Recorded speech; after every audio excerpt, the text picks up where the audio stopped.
Sejam muito bem-vindos ao programa Controverso. Nós hoje temos a continuidade das nossas discussões sobre o processo eleitoral de 2018. Estudando um pouco mais sobre a palavra sufrágio, nós temos que a origem dela vem do costume do cristianismo no seu início, quando se faziam orações para que as almas fossem sufragadas, ou seja, escolhidas para que saíssem do seu suplício e pudessem ir direto ao reino celestial. Um processo de eleição, de escolha baseado na súplica. Hoje, esse termo é muito utilizado no processo de seleção daquelas pessoas que vão nos representar nossas ideias, nossos pensamentos. O sufrágio talvez seja, dentro de uma cidadania, um dos elementos fundamentais, principalmente o Estado de Direito. Por isso, nós precisamos tomar muito cuidado nesse processo de escolha dos nossos representantes, porque nossa Constituição diz que todo poder emana do povo e é em seu nome exercido.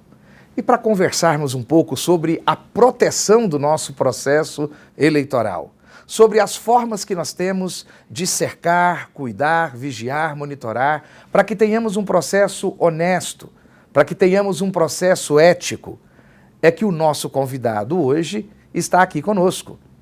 Com vocês, Alexandre Moreira, Procurador Regional Eleitoral do Estado de Goiás. Seja muito bem-vindo, Alexandre. Prazer ter você aqui conosco. Prazer é todo meu, eu que agradeço o convite, Giovanni. Uma boa tarde a você e a todos que estão nos assistindo. Ótimo.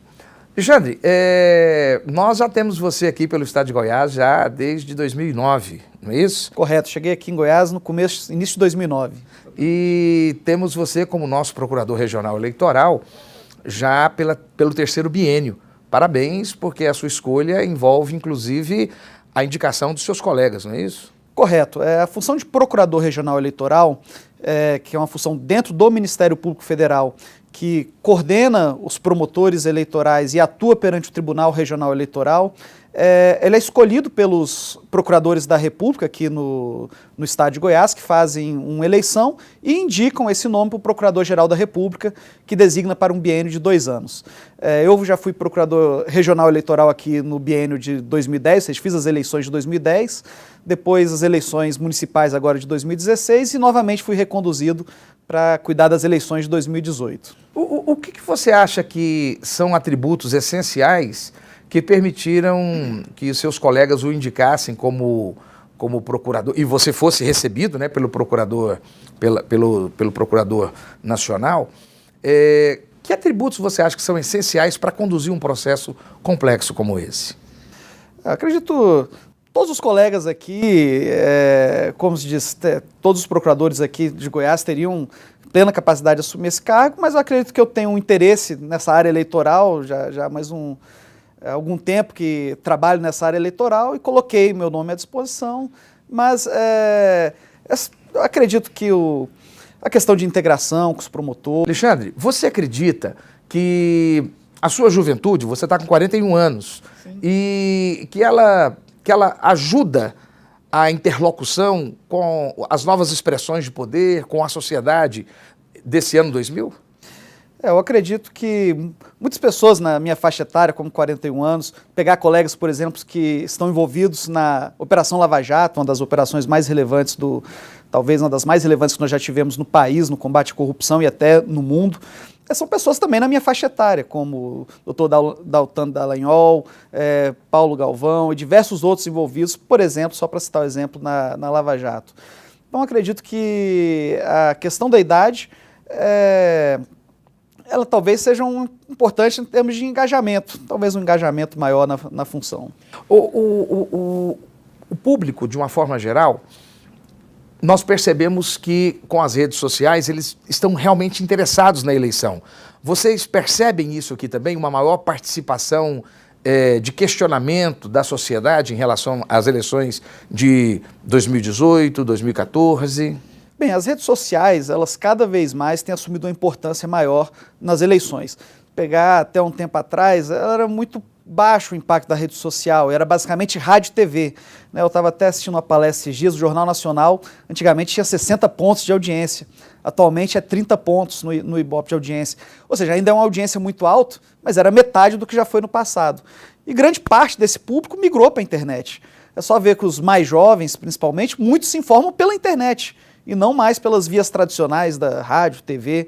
Então, e isso reflete nas campanhas eleitorais, que cada vez mais vem migrando para as redes sociais, boa parte da campanha.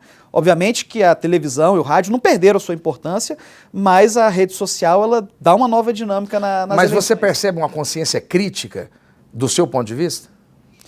Eu acredito que aumenta a interação e a divulgação de informações nas redes sociais.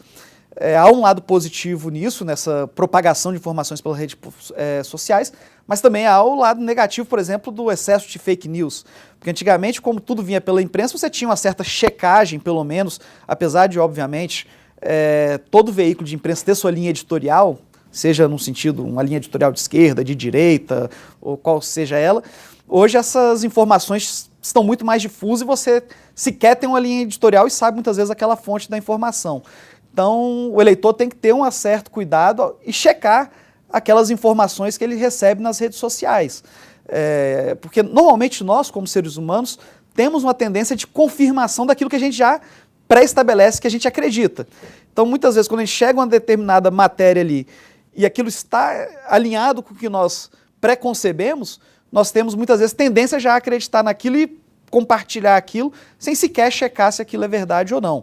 Mas essa checagem de informações eu acredito que é muito importante, porque há uma facilidade de informações com a rede social, mas por outro lado ela também traz muita informação falsa que o eleitor, a pessoa, tem que checar para confirmar se aquilo é verdadeiro ou não. Né? Alexandre, você já está trabalhando, aproveitando que você já entrou no tema fake news, esse me parece que foi, num primeiro momento, o ministro Fux até fez um trabalho de bastante marketing ao redor disso. Parece que foi um dos grandes pontos da justiça eleitoral, o combate ao fake news. Mas, aliado ao combate à fake news, quais que você acha que seriam os pontos fundamentais de característica do processo eleitoral de 2018 em distinção com os demais processos que você já conduziu? Olha, eu acredito que esse aumento da relevância da rede social é um ponto realmente muito importante nessas eleições. Essas eleições também, nós estamos vivendo uma dinâmica diferente das eleições gerais passadas. Por exemplo, apesar da mini-reforma de 2015 já ter valido para as eleições de 2016, mas é a primeira vez que nós estamos tendo eleições gerais com apenas 45 dias de campanha, ou seja, o prazo foi bastante encurtado de campanha. Além disso, é a primeira eleição geral também com fim de financiamento por pessoas jurídicas.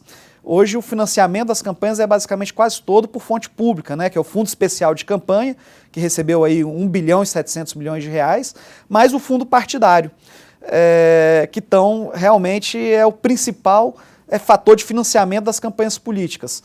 O financiamento de pessoa física, nós não temos uma tradição no Brasil.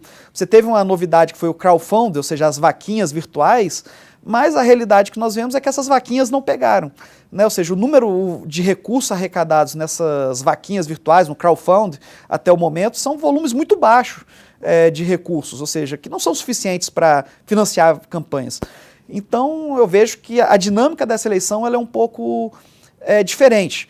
Então, nós temos eleições com gastos bem menores, seja porque a própria lei limitou esses gastos eleitorais. Acredito que até os eventuais Caixa 2, que nós vimos aí pela Operação Lava Jato, revelando a existência do Caixa 2 em diversas estruturas partidárias, né, irrigando. Eu acredito que essas empreiteiras que doaram, talvez em outras eleições, esse caixa tenha secado agora para essas eleições. que é um papel que obviamente nós fiscalizamos, é uma questão difícil de fiscalização, mas o Ministério Público tenta fiscalizar e bate bastante, e algo ficou revelado pela Operação Lava Jato. Então temos uma dinâmica bastante diferente nas eleições, ou seja, eleições mais curtas, com menos recursos de campanha, e grande parte desse recurso agora vindo pelo financiamento público, né, com recursos públicos, que os partidos acabam tendo uma autonomia muito grande de decidir para onde esse recurso vai, para o candidato A, candidato B, etc. A grande estrela dessa mudança, você não citou, talvez porque já passou essa fase, a pré-campanha. A pré-campanha teria sido a grande estrela. Sim, de mudança? A dinâmica da pré-campanha modificou bastante. Hoje está vedado apenas o pedido explícito de voto, né, e algumas situações envolvendo arrecadação de gastos e recursos que nós no Ministério Público entendemos que não é possível na fase da pré-campanha. Mas a fase da pré-campanha ela foi bastante flexibilizada em comparação ao que era antes. E o que, ao meu ver, é coerente, uma vez que já que nós tivemos uma diminuição muito grande do período de campanha, é complicado, nenhuma candidatura se constrói do nada, né? Aquela pessoa que quer ser um candidato, ela costuma se apresentar, construir, ver a viabilidade da sua candidatura antes desses 45 dias, né? Isso é normal. Diante de todas essas mudanças, essas alterações, no radar hoje do Ministério Público Federal, nós temos hoje, nós acabamos de passar pelo momento da pré-campanha, né? Me parece que ela foi muito mais tranquila do que nós imaginávamos, estou correto? Sim, sim. Esperávamos até uma bagunça maior, né? Sim, a pré-campanha, ao meu ver, foi realmente, como você bem disse, foi muito mais tranquila do que eu imaginava, né? Muita denúncia? Não tivemos, exatamente, eu achei que ela acabou ocorrendo de forma mais tranquila. É claro, tivemos casos pontuais e nós intervimos em casos pontuais, e não só nessa parte de propaganda, tudo, mas o Ministério Público foca muito no combate ao eventual uso indevido da máquina pública por candidatos. Então, esse é um foco do Ministério Público, combate a eventual uso. Então, no radar do Ministério Público, o uso da máquina pública por aqueles que estão na gestão pública seria o ponto principal? Esse é um dos pontos principais, com certeza. Quais seriam os outros? E, inclusive, ressalto que nesse ponto que nós tentamos agir muito de forma preventiva. Ou seja, verificando algo que vai ser uma irregularidade, nós pedimos uma recomendação antes que o problema ocorra. Inclusive, tivemos algumas recomendações pedidas ao governador aqui de Goiás, tanto o doutor Marconi, depois o doutor José Hélio, e todas acatadas, todas cumpridas pelo governador, ou seja, seja porque concordaram com a recomendação ou porque não quiseram ter problemas com o Ministério Público, todas foram acatadas Então, agimos de forma preventiva antes que o problema surgisse. Doutor Alexandre, voltando a essas mudanças, vamos analisar a questão do crowdfunding e da pré-campanha. É muito difícil a questão dessa vaquinha, né, virtual, no momento em que a política anda tão desacreditada. Então, nós sabemos que, na verdade, muitas das pessoas que vão contribuir com a campanha têm algum interesse direto ou indireto, mas um interesse que vai além da questão de eleger uma filosofia ou uma proposta que ela acredita. Hoje, existe algum tipo no radar do Ministério Público Federal em relação a essas organizações que se fazem nos partidos políticos, dessas arregimentações de cabos eleitorais e de apoiadores de candidatos e partidos? Sim, antigamente, inclusive, a questão de cabo eleitoral era ilimitada a contratação. Hoje a legislação eleitoral já prevê limitação de contratação de cabos eleitorais, apoiadores. O grande problema é a questão do abuso de poder, eventualmente, de compras irregulares, de compra de candidatura, compra de apoio político, ou seja, não daquele que vai prestar serviço eleitoral, mas compra de lideranças para trazer, dependendo do contexto, podemos ter cenários de abuso. E é nessas questões envolvendo um abuso de poder econômico, ou seja, fora das regras do jogo, que o Ministério Público costuma atuar. Quanto à questão do cidadão, das vaquinhas virtuais, eu espero que no futuro o brasileiro tenha uma cultura maior de doação para os partidos e candidatos que ele se identifique. Infelizmente, talvez esse cenário de descrédito com a política e a falta de cultura não contribua, mas o que nós esperamos é que no futuro, aquela questão que o brasileiro se engaje e tente identificar aqueles candidatos e partidos que ele se afine ideologicamente, que ele acredite nas suas propostas e contribui e participe da vida política do país. Porque é só através da política que nós mudamos o país. Então não adianta nós reclamarmos do país da saúde, da educação, das contas públicas, se nós não fizermos a nossa parte. E qual é a nossa parte? Escolher bem aqueles que irão nos representar. E é claro que você pode pensar de uma forma, eu como cidadão de outra forma, não interessa, todos queremos o bem comum. O importante é que dentro da forma de você pensar, você estude o seu candidato. Quem é aquele candidato? Qual é a história dele? O que ele fez? Quais são as propostas dele? E contribua com aquela campanha, com aquele partido, e dê o seu voto. Esse engajamento é que eu acredito que nós podemos, talvez, futuramente mudar o país. E outro ponto muito importante nessa matéria também é que a lei da ficha limpa, que também é um foco de atuação do Ministério Público, nós estamos passando agora pelos registros de candidatura. Nós tivemos agora 1.000 e poucos, eu não lembro agora o número certo, mas foram 1.000 e poucos candidatos registros apresentados em Goiás. O Ministério Público fiscaliza todos esses registros, ele dá parecer em todos os registros, impugna aqueles enquadrados na lei da ficha limpa, ou seja, tentando tirar um filtro mínimo aqueles que têm condenações por improbidade e crime. Mas esse filtro é apenas um filtro mínimo, Giovanni. Ele não é, por exemplo, candidatos envolvidos em escândalos de corrupção, ou às vezes candidatos condenados, mas conseguem uma liminar, muitas vezes liminar em 1 parágrafo, 2 parágrafos, para suspender o efeito daquela inelegibilidade. Ou seja, se ele consegue essa liminar, ele passa a ser elegível, porque às vezes conseguiu uma liminar, mas não tira a mácula que ele tem ali. Então talvez o eleitor tenha que pesquisar, se achar que aqueles escândalos de corrupção que está eventual candidato envolvido, se aquilo justifica ou não, se na avaliação dele aquilo é sólido ou não, ou seja, e ver se aquele candidato merece ou não o seu voto. Então o que eu quero dizer é, em resumo, nós como Ministério Público e Justiça Eleitoral, ou seja, como órgãos do Estado, somos apenas um filtro mínimo. Um filtro mínimo, vai tirar somente aquele que tem condenação em 2º grau, confirmada por peculato, por crimes mais graves, tudo. Mas muitas pessoas, talvez envolvidas em escândalos de corrupção ou com outros problemas morais ou éticos, isso não vai ser barrado pelo filtro do Estado, ou seja, pelo Ministério Público, pela Justiça. Mas cabe ao eleitor consciente pesquisar a vida do candidato, ver o que aquele candidato fez ou não fez em seu passado, ou seja, o que aquele candidato representa e ver se aquele candidato merece ou não o seu voto. É isso que deve o eleitor fazer, e não simplesmente acreditar na lei da ficha limpa como uma salvadora. A ficha limpa é apenas um filtro mínimo, diremos assim. Doutor Alexandre, antes de nós irmos para o nosso intervalo, eu quero deixar uma pergunta no ar. Nós já tivemos campanhas eleitorais presidenciais no Brasil de quase R$500 bilhão. E hoje ela está limitada em 70 milhões. Bom, nós sabemos que as necessidades que geram esses gastos, elas não desaparecem simplesmente, por mais que se tente reduzir.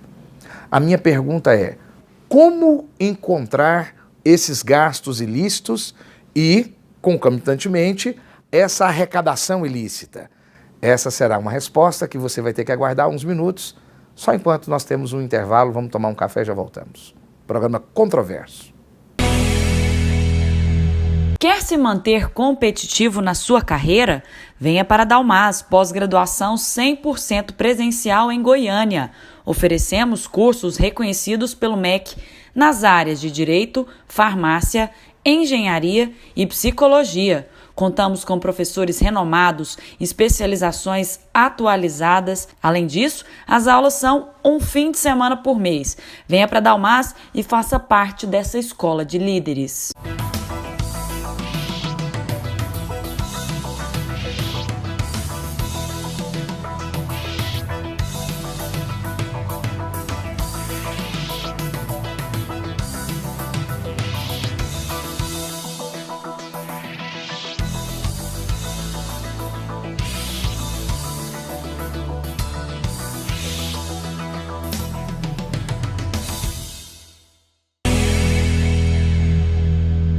De volta ao programa Controverso, hoje com o Procurador Regional Eleitoral em Goiás, doutor Alexandre Moreira. Doutor Alexandre Moreira, deixei a pergunta no ar. E aí, essa redução legal dos gastos, elas não fazem desaparecer as necessidades. E muitas dessas necessidades, elas são realmente inconfessáveis. Como localizar esses gastos indevidos e como localizar esses valores que também provavelmente foram arrecadados de forma indevida? Bem, primeiro ponto é que as campanhas vão ter que se reinventar, né? Antes de entrar na questão da fiscalização, porque como você bem ressaltou, Giovanni, para todos os cargos, a lei agora estabelece um limite, e esses limites são bem inferiores aos gastos de campanhas que eram praticados antes da mini-reforma de 2015, né? E de 2017 também. Você deixa eu dar só uma cortada. Sim. Até porque a ideia dos gastos é para que se propague ideias e não o marketing pessoal da pessoa, né? As ideias, o plano de governo, a estrutura partidária e a ideologia. Você precisa de muito menor valor para fazer essa propagação. E o que havia, na verdade, é um processo ilusório de propaganda no sentido de agradar os sentidos, né? Um afago na alma. Show, churrasco, arrozada, café da manhã, caro e assim por diante, né? Sim. Apenas para...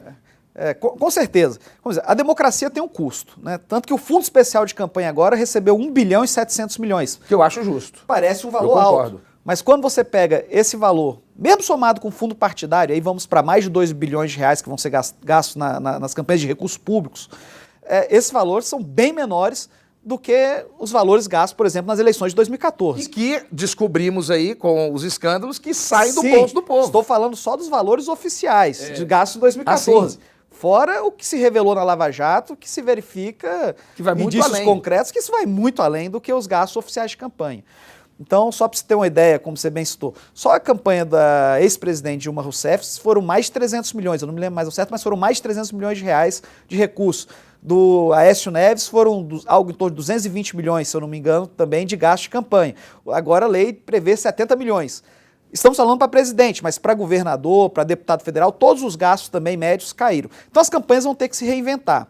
As campanhas agora serão mais curtas, como eu disse, 45 dias, e além disso, obviamente, que terão menos recursos para se gastar com marketing de campanha, etc. E estamos falando aqui do lícito, né? Não estamos nem entrando no ilícito, na eventual compra de votos, que infelizmente ainda ocorre no nosso país, e é um dos focos de atenção do Ministério Público. O Caixa 2, e aí os gastos, que eventualmente entra a sua pergunta, como fiscalizar esses gastos por fora?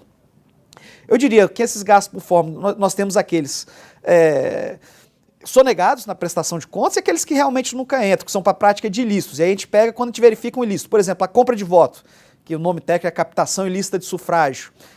A compra de votos, óbvio, ninguém vai declarar a compra de votos na prestação de contas. Então ela sempre foi financiada por Caixa 2. E o Ministério Público investiga o quê? Quando chega uma denúncia até o Ministério Público, então nós vamos verificar se aquela denúncia procede ou não procede.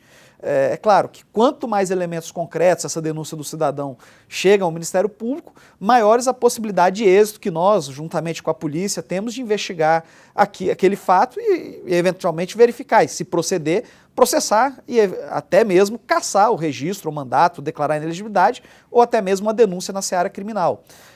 No caso de uma compra de votos, ou compras de apoio espúrios políticos que caracterizem abuso de poder econômico. Há aquele outro gasto que, em tese, poderia ser lícito, por exemplo, propaganda eleitoral feita e não declarada. Então, o sujeito vai lá na gráfica, pede para fazer 10 mil santinhos, mas declara na nota fria lá 1.000 santinhos. Estou dando um exemplo aqui. Pede para fazer 10 mil, declara 1.000. E o resto vai pelo Caixa 2. Ou seja, verificado uma situação dessa, e há casos, por exemplo, na eleição de 2016, que investigou gráfica, então o Ministério Público vai verificar. Ou a pessoa fez um comício com um gasto, com estrutura, tudo, esse comício foi filmado, foi verificado, foi comprovado, e isso não tiver na prestação de contas. Então, muitas vezes, através dessas notícias e verificando, é que tanto o Ministério Público como a Justiça Eleitoral verificam eventual gasto ilícito de recurso na campanha. Seja através, ou seja, descobrindo um próprio ilícito mais grave, quando descobre uma compra de votos, como eu disse, esse recurso sempre vai ser Caixa 2, compra de votos, seja através de propaganda feita com recursos que não estão declarados na prestação de contas. É claro que nem isso sempre é fácil de ser visto. Por exemplo, vamos ver nas eleições de 2014, a Operação Lava Jato revelou uma montanha de recursos das empreiteiras e de empresas que o envolvimento com o governo, irrigando diversas candidaturas via Caixa 2. né, seja por prática de corrupção ou Caixa 2 propriamente. Isso ficou de forma generalizada, a Lava Jato demonstrou isso, recursos de empresas indo para campanhas políticas. Se você não tivesse uma investigação complexa do porte da Lava Jato, ou seja, aí estamos falando de uma grande operação, grande investigação, talvez jamais tivéssemos chegado a apuração desses fatos, inclusive com marqueteiros de campanhas, e aqui eu não vou falar de casos concretos, mas de marqueteiros de campanhas, basta pesquisar no Google, diversos marqueteiros de campanha, assumindo que receberam por fora, receberam via Caixa 2, quantias fabulosas. Quantias fabulosas, estamos falando aqui, além de receber, de muitos milhões. Não, e são vários crimes, além de receber valores fabulosos, por fora e no exterior. E ainda no exterior. Exatamente. Alexandre, deixa... Então, só para dizer que não é algo simples, que nem sempre... É claro, nós vamos tentar apurar o máximo, mas nem sempre é algo simples. Você conversou sobre, por exemplo, gráficas, que a nota fiscal, e os partidos ou candidatos que possuem a sua própria gráfica. Tem algum tipo de consideração a esse respeito? Olha, essa questão até, salvo engano, é objeto de uma consulta no TSE. A priori não existe uma vedação do partido de sua gráfica, mas obviamente que ele vai ter que declarar... É uma consulta de 2016. De 2016. 2016. Então ainda tem uma consulta sobre isso no TSE, não existe uma regulamentação específica, mas eu acredito que se o partido puder ter uma gráfica, tem que ter uma regulamentação específica disso, até para ter uma maior fiscalização. Não há. Mas eu, no meu entendimento, tem que o TSE baixar a partir do momento que se ele... Lhe falo mais, partidos que estão investindo em gráfica e também na própria empresa produtora. Então, isso aí não tem uma regulamentação específica do TSE. Entendo que teria que ter, mas também não há uma vedação específica em relação a isso.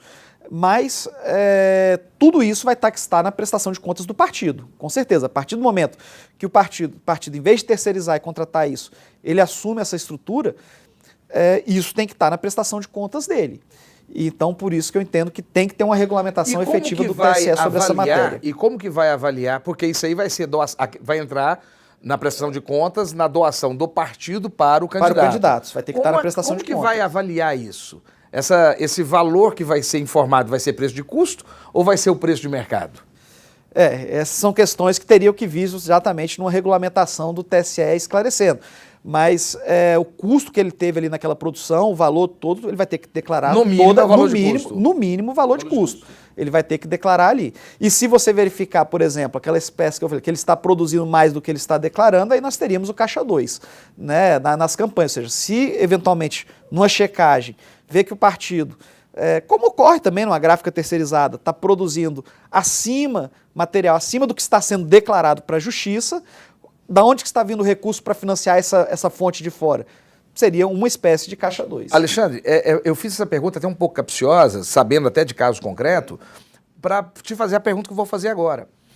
O processo eleitoral brasileiro não é um pouco instável? Nós não temos aqui no Brasil um processo, por exemplo, como esse caso específico. Ou seja, o candidato está recebendo do partido, o partido está fazendo material e entregando para o candidato, vão fazer com um valor aproximado, mas que só vai ser analisado judicialmente após o pleito. Isso não traz uma instabilidade, essa e outras questões, como por exemplo, a candidatura ou não do Lula, ou se determinado e outros casos de pessoas que respondem a processos que estão sob liminar, serão ou não, tomarão ou não posse, serão ou não diplomados, tomarão ou não posse. Não há uma maneira de fazer um processo eleitoral no Brasil um pouco mais confiável? Olha, eu acredito que o processo eleitoral no Brasil, ele é confiável. Cada país do mundo tem uma sistemática eleitoral, uma forma de processo eleitoral. Em alguns países, é o próprio legislativo que faz, outros são uma agência autônoma. Aqui no caso brasileiro, a Justiça Eleitoral é um órgão independente, ou seja, dos pleitos em disputas, que faz esse processo eleitoral. Aqui o Poder Judiciário não age só naquela figura clássica de julgar litígios. Ele executa, ele realiza o processo eleitoral. E eu acredito que realiza isso de forma muito segura. Nós temos um processo rápido, O processo em si, vamos supor, o candidato, quando ele apresenta tudo certinho o registro de candidatura dele, é muito rápido, muito sério. Nós já estamos julgando. Já tivemos as apreciações. Sim, as apreciações. E os casos de inelegibilidade, na sua grande maioria, muitos deles são o que nós chamamos de inelegibilidade chapada, ou seja, aqueles casos evidentes. Eu não vou falar de caso concreto aqui, mas esses casos evidentes. Essa é a ideia do programa. Nesses casos evidentes, é óbvio que o processo da justiça é muito rápido. Só que, mesmo sendo muito rápido, ela tem que seguir o rito mínimo previsto na lei, né? Então, esse rito é um rito rápido, mas ele tem que ser seguido. Então, mas muitas vezes esse rito, quando você compara, quem conhece o processo comum da justiça comum e compara com o processo da justiça eleitoral, o da eleitoral é muito mais rápido. É claro que alguns casos, principalmente envolvendo cassação de mandato e diploma, e aí já não estamos entrando no processo de registro ou de prestação de contas, mas envolvendo cassações de mandato, são casos complexos, com muita prova, que demandam um exame cuidadoso daquele caso, você acaba, instrução probatória, coitiva de várias testemunhas, muitas vezes, demorando mais do que o desejável para resolver, porque o prazo de mandato continua correndo.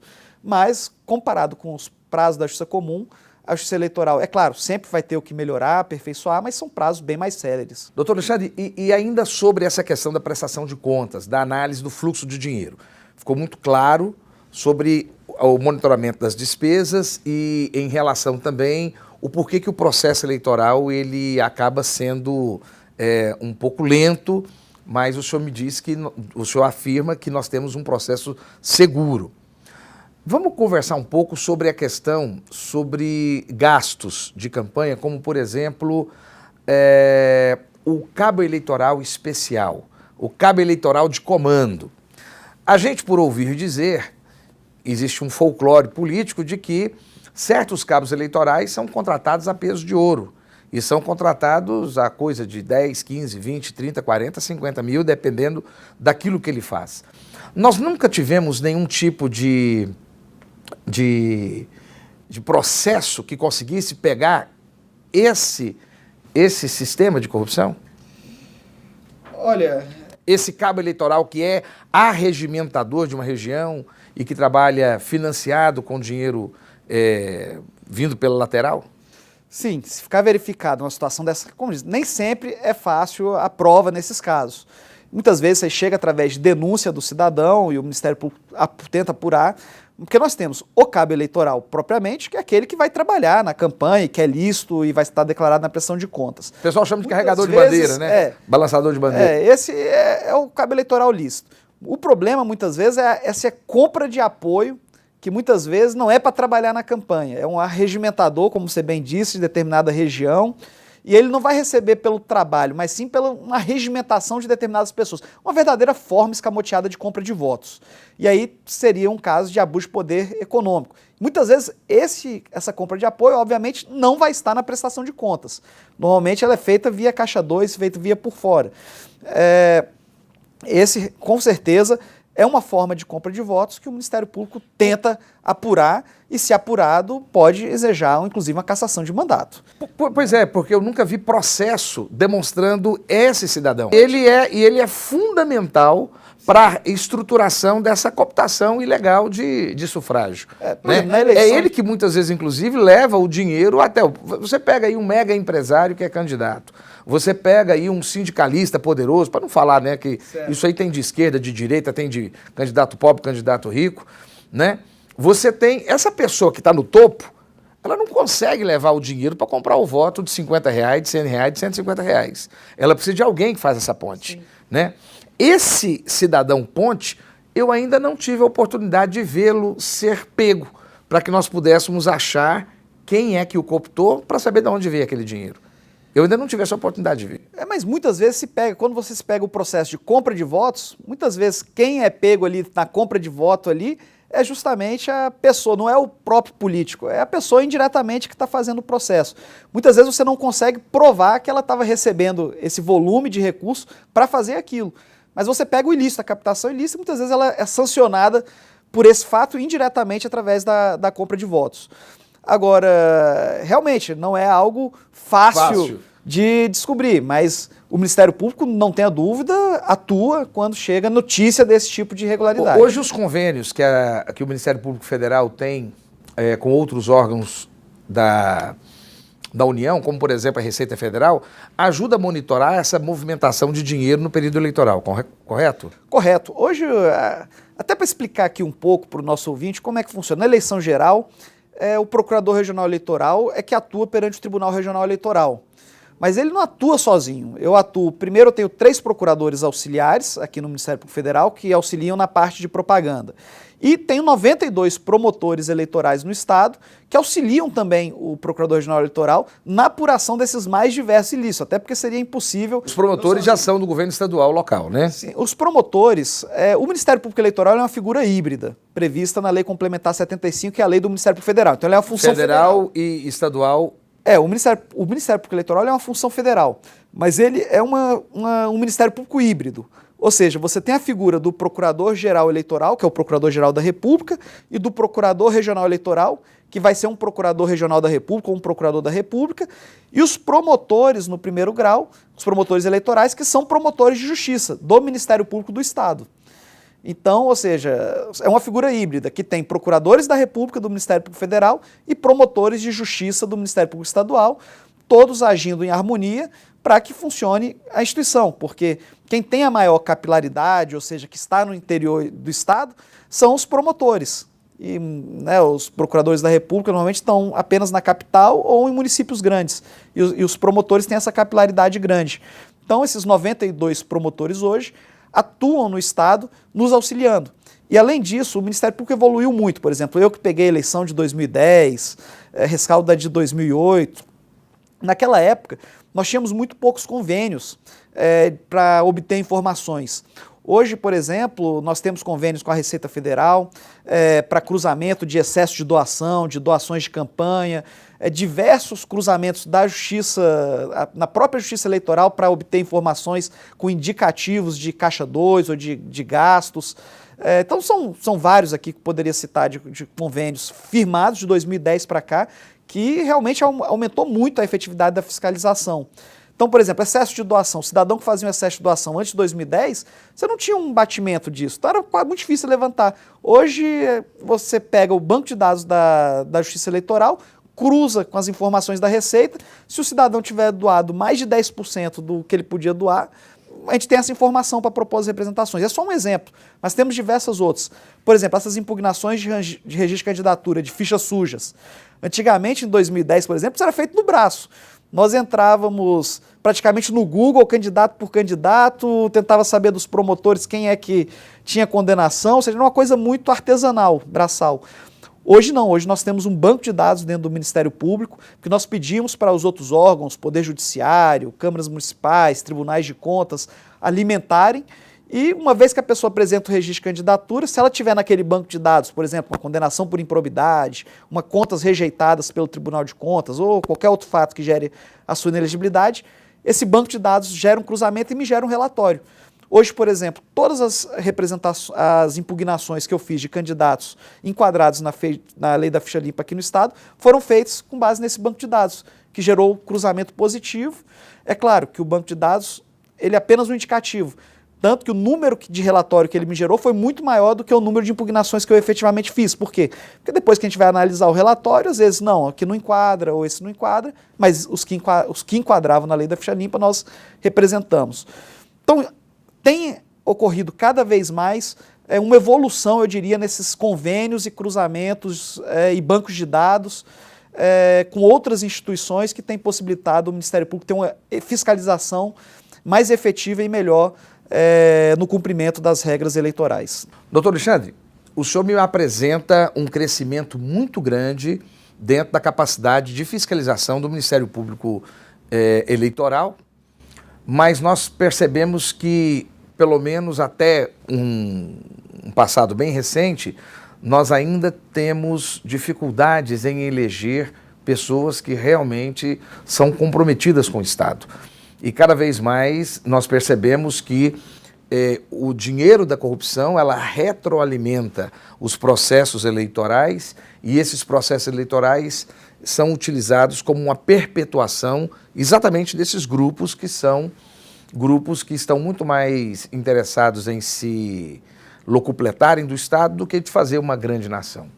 Minha pergunta para o senhor acredita numa reforma política que venha do Congresso Nacional e uma reforma na nossa legislação eleitoral agregada a essa reforma política, que também virá de um Congresso, mas porém que ele é eleito por um sistema que visa privilegiar pessoas que não interessam em organizar esse problema.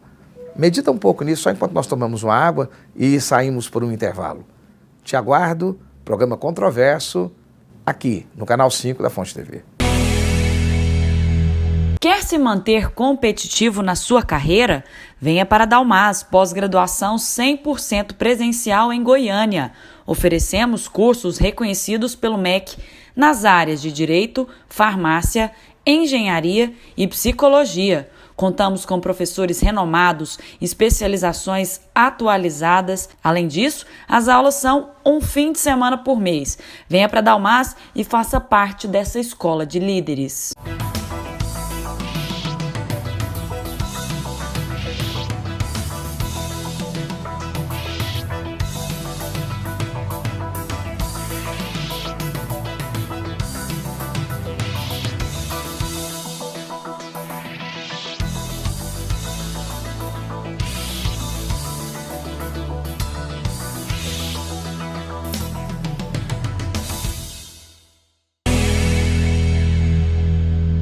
De volta ao programa Controverso, hoje com o nosso Procurador Regional Eleitoral no Estado de Goiás, doutor Alexandre Moreira.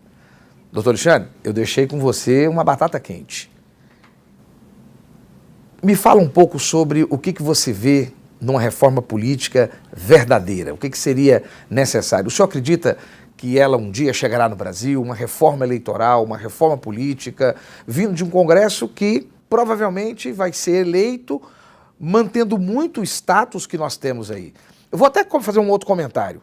No jornal Valor Econômico, o ex-ministro do STF, Barbosa, ele disse que essa eleição não vai mudar nada no Brasil. E é muito difícil, porque o sistema é feito para perpetuar exatamente essa situação que nós estamos vivendo nela. O que o senhor acha disso? Como que o senhor vê essa questão? Olha, eu concordo e acho que tem que ser feita uma reforma política no país. O que nós vemos agora são apenas mini-reformas eleitorais pontuais, cosméticas, ou seja, que não mudam realmente o sistema político. Por exemplo, eu sou um defensor do sistema distrital misto, né? Você tem uma parte que se elege pelo sistema proporcional e outro pelo sistema majoritário, no caso, por exemplo, para deputados. Né? As eleições são muito caras, essa é a verdade. Hoje, vamos supor, o distrito nosso seria o quê? Seria o estado, cada estado ou região. Uma eleição para deputado é uma eleição muito cara. Ainda que você seja regionalizada na prática ali, as campanhas, aquele candidato a deputado foca, tem seus nichos, mas isso sai muito caro, a região geográfica é muito grande. O distrital misto, ele viria para você, pelo menos uma parte do eleitorado, ter de fato uma campanha mais barata, com distritos menores e o eleitor ter uma identidade com aquele que ele vota. Ou seja, saber quem que é o representante daquele distrito. E, ao mesmo tempo, também não exclui aqueles outros que se elegem por uma identidade. Gigantesca eleição de vereador, né? Numa parte. E na outra parte você tem a proporcional, que você vai ter o voto ideológico, ou seja, aquele que representa uma determinada causa. Não sei, porque ele é representante do meio ambiente, se identifica com a causa gay, ou com o sindicalismo, com a igreja, com a que igreja, é justo, né? Exatamente, a sociedade com participe. o nicho, que é para a sociedade participe. Ou seja, estou dizendo apenas um exemplo de reforma política. E os partidos? Porque hoje o que se tem são apenas reformas pontuais. E, por exemplo, na questão, os partidos, a maior parte dos partidos hoje, você tem um verdadeiro caciquismo. Essa é a verdade prática. Eles são cartorários, eles são donos, eles são patrões. Sim. Que pagam, remuneram, então, grande parte dos decidem partidos sozinho como quer, se você desiste. Então, hoje a verba do Fundo Especial de Campanha, por exemplo, está todo praticamente na mão dos diretórios nacionais, que acabam escolhendo os candidatos, a forma como muitas vezes vai alocar esse recurso, e isso acaba favorecendo muitas vezes a quem já está no poder. Enfim, eu acho que espero como cidadão, que um dia venha uma reforma política realmente para mudar o sistema político e não apenas mini-reformas pontuais eleitorais, que é o que de fato tem ocorrido. Mas...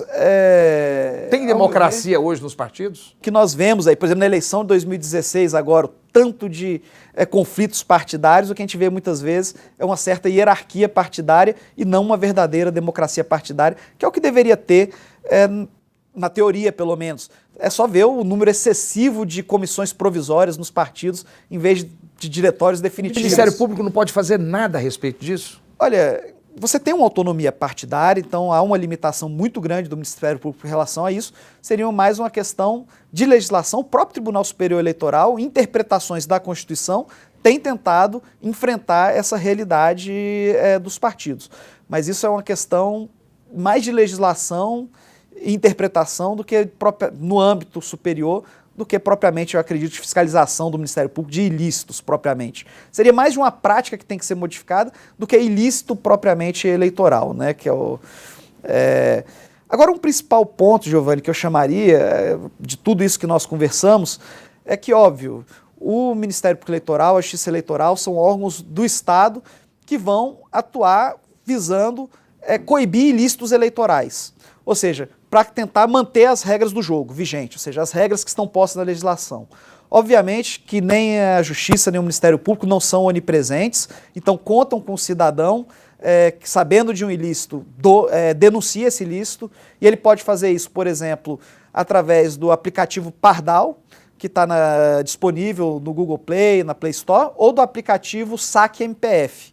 Né? Tanto no aplicativo Saque MPF ou no aplicativo Pardal, o cidadão pode fazer uma denúncia e essa denúncia vai chegar ao Ministério Público ou à Justiça Eleitoral. E também pelos nossos canais presenciais ou no próprio site do Ministério Público Federal na internet, na ouvidoria do TRE, ele pode apresentar a denúncia e colaborar.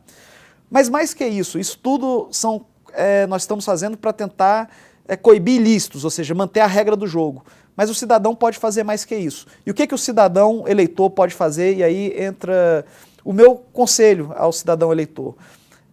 Pesquisar os candidatos, a vida dos candidatos, ver quais são suas propostas, suas ideias, o que ele fez, o que ele não fez no passado, qual é a sua história de vida, se ele já é político, o que ele fez, o que ele não fez como representante da sociedade, seja no parlamento, seja no executivo, se esse candidato já se envolveu em escândalos de corrupção ou não, se ele tem condenações, não tem, ou seja, ver se o candidato merece seu voto.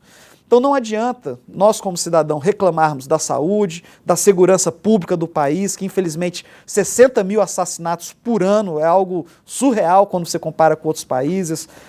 Então os demais problemas, um país que gera déficit fiscal e vários outros problemas, desemprego, 13 milhões de desempregados no país, reclamar dessa situação toda se nós não fizermos a nossa parte. E qual que é a nossa parte? A nossa parte é escolher bem nossos representantes. E como fazer isso? Estudando, gastar um pouquinho do seu tempo e ir lá e pesquisar. Quem são aquelas pessoas? Essas pessoas se identificam ou não com elas? E mais, porque muitas vezes, por exemplo, no cargo de deputado, seja estadual, seja federal, nós temos a eleição proporcional, que muitas vezes você vota numa pessoa e acaba elegendo outro que está dentro do mesmo partido ou coligação. Então estudar qual é o partido, qual é a coligação daquela pessoa e ver se você se identifica com aquele partido, com aquela coligação, antes de dar o seu voto. Ou seja, fazer o dever de casa, estudar um pouquinho, gastar um pouquinho do seu tempo, estudar os candidatos, os partidos e escolher aquele com que você mais se identifique, ou seja, aquele que de fato merece seu voto. Esse é o principal, ao meu ver. Doutor Alexandre, foi um prazer entrevistá-lo. Foi uma honra muito grande. Eu vou deixar já marcado o retorno meu com o senhor depois que terminar o processo eleitoral como um todo, para nós fazermos uma avaliação. Mas o senhor fez uma convocação à sociedade para que ela venha trazer denúncias. Então ela tem o Pardal, não é isso? O Pardal ou o Saque MPF, os ou dois. O Pardal ou o Saque MPF. Os dois disponíveis na Google Play ou na Play Store. Então são dois aplicativos. Dois aplicativos. Um é o Pardal, que é da Justiça Eleitoral. Que é da Justiça Eleitoral. O outro, Saque MPF. Saque MPF. Sim. Todos dois eles entram no Google Play e baixam os aplicativos. Ou então na nossa página da internet também, www.mpf.mp.br. Eu vou pedir para escrever embaixo, tá? Para o nosso telespectador.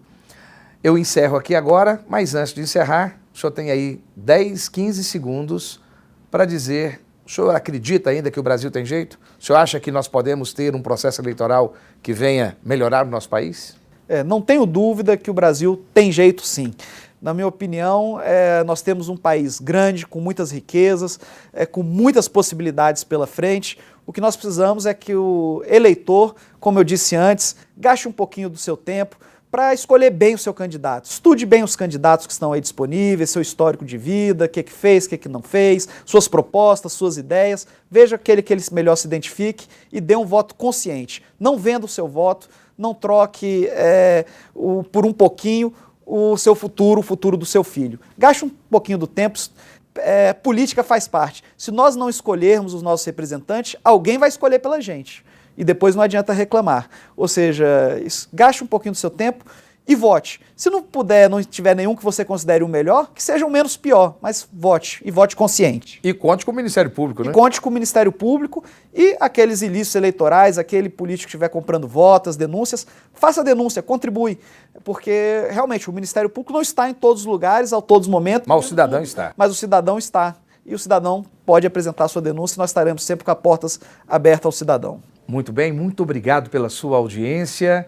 Programa Controverso com Giovanni Bueno e espero contar com você nas nossas redes sociais repercutindo mais essa entrevista. Forte abraço.